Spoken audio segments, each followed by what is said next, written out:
7 নম্বর প্রশ্ন বলছেন, আসসালামু আলাইকুম শাইখ আলহামদুলিল্লাহ। এক ভাই জাকাতের টাকা দিয়ে লাইব্রেরি করতে চাচ্ছে, নিজে জ্ঞান অর্জন করতে চাচ্ছে এবং সাধারণ মানুষ এখান থেকে জ্ঞান অর্জন করবে। শেখ, জাকাতের টাকা দিয়ে কি লাইব্রেরি করা যাবে?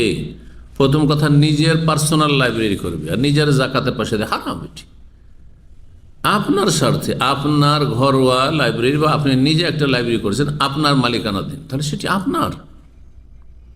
হ্যাঁ, সুতরাং সেখানে কি করে জাকাত দেবেন? মোটেই জায়েজ নাই।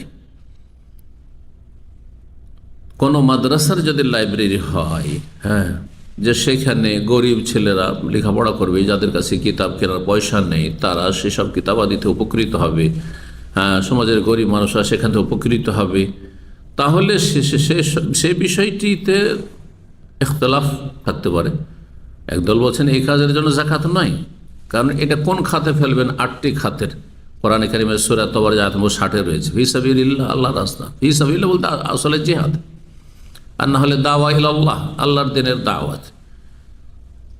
অল্প কিছু আলেমারা বলেছেন দাওয়া ইলাল্লাহর কাজে বর্তমান যুগ খরচ করা যাবে, অধিকাংশ আলেমারা বলছেন না, দাওয়া ইলাল্লাহর কাজে খরচ করা যাবে না, এই জাকাতের টাকা আপনার সাদকা দিয়ে করতে হবে। সুতরাং এখানে আপনাকে সতর্কতা অবলম্বন করতে হবে।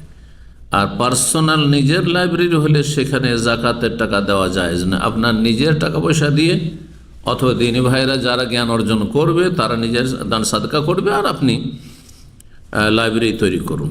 আল্লাহ রাব্বুল আলামিন যেন হারাম থেকে বেঁচে থাকার তৌফিক দান করেন, জাকাত যথাযথ স্থানে যেন আল্লাহর ব্যয় করার তৌফিক দান করেন।